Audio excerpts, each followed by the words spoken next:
Hi കൂട്ടുകാരെ, ഇന്നലെ ഞങ്ങളുടെ കണ്ണകി നാടകം ഉണ്ടായിരുന്നു കേട്ടോ. അപ്പോൾ അവിടുന്ന് ഞാൻ അണിയറയിൽ ഒരു വീഡിയോ ചെയ്തായിരുന്നു. എല്ലാവരും മേക്കപ്പ് ചെയ്തുകൊണ്ടിരിക്കുന്നതാണ്. ഞങ്ങളുടെ കണ്ണകിയാണ്, അത് കണ്ടോ, അവളാണ് കണ്ണകി രാഖിത.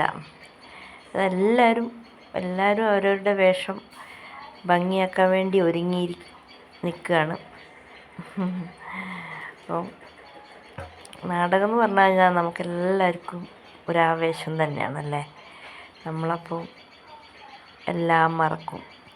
അന്നപ്പോൾ ആ സമയത്ത് നമ്മുടെ മനസ്സിലൊന്നും ഉണ്ടാവില്ല. ഇത് തന്നെ ആയിരിക്കും നാടകത്തിൻ്റെ ആ ഒരു ചിന്തയായിരിക്കും മനസ്സിൽ. അതാ രാജാവൊക്കെ ഒരുങ്ങിയിരിക്കുന്നുണ്ടോ. എല്ലാവരും അവരുടേതായ ഒരു വേഷം അവർ തന്നെ അതെല്ലാം റെഡിയാക്കണത്. ഇത് പിന്നെ രാഖിതയാണ് ആ പോകുന്നത്.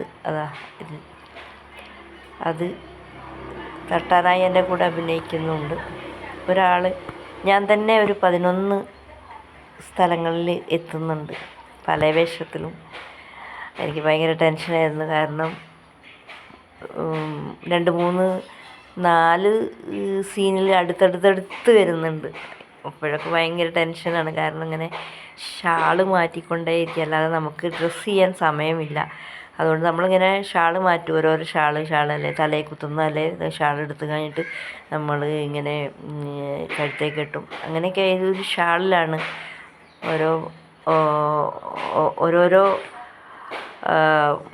രംഗത്തേക്ക് വരുന്നത് ഞാൻ. അപ്പോൾ ഭയങ്കര ടെൻഷനാണ്, ഭഗവാനെ എന്താ ചെയ്യാന്നുള്ളത്. പിന്നെ ഭയങ്കര ഒരു സന്തോഷം കൂടിയാണ് കേട്ടോ നാടകം എന്ന് പറയുമ്പോൾ. ഇതൊക്കെ ഇതാണ്.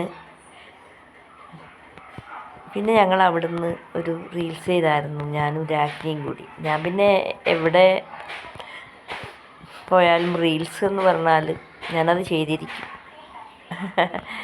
അത് എനിക്ക് ഭയങ്കര ഇഷ്ടമാണ് ഞാൻ റീൽസ് എടുക്കാൻ. അപ്പം ഞാൻ അവിടെ നിന്ന് ഇങ്ങനെ റീൽസ് എടുക്കാൻ തുടങ്ങുമ്പോൾ രാജ്ഞി പറഞ്ഞു, എന്നാൽ പുഷ്പ ചേച്ചി ഞാനും വരാം, നമുക്ക് ചെയ്യാം. കാരണം ഇനിയിപ്പോൾ ഇങ്ങനെ ഒരു വേഷം ഇട്ടിരുന്നത് നാളെ അടുത്ത ദിവസം ചെയ്യാൻ നമുക്ക് പറ്റില്ലല്ലോ. ഓരോ വേഷം ഇന്ന് ചെയ്യേണ്ടത് ഇന്ന് തന്നെ ചെയ്യണ്ടേ അല്ലേ. ഞാനങ്ങനെയാണ്. ഇനിയിപ്പോൾ വേഷം ഇട്ടിട്ട് ഇങ്ങനെ മേക്കപ്പൊക്കെ ഇട്ടിട്ട് നമുക്ക് നാളെ ചെയ്യാൻ പറ്റും. അപ്പം ഞങ്ങളുടെ കണ്ണകിയാണ് നാടകം ഉഷാറായി.